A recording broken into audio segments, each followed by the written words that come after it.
28 सितंबर 1994 की रात बाल्टिक सी के बीच एक पैसेंजर फेरी अचानक झुकने लगी।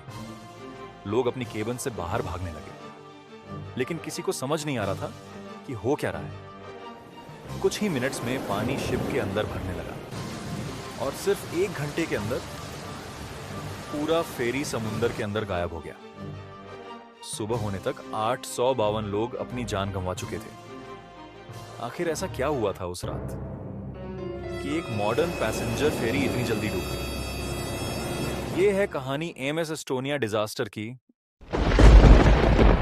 28 सितंबर 19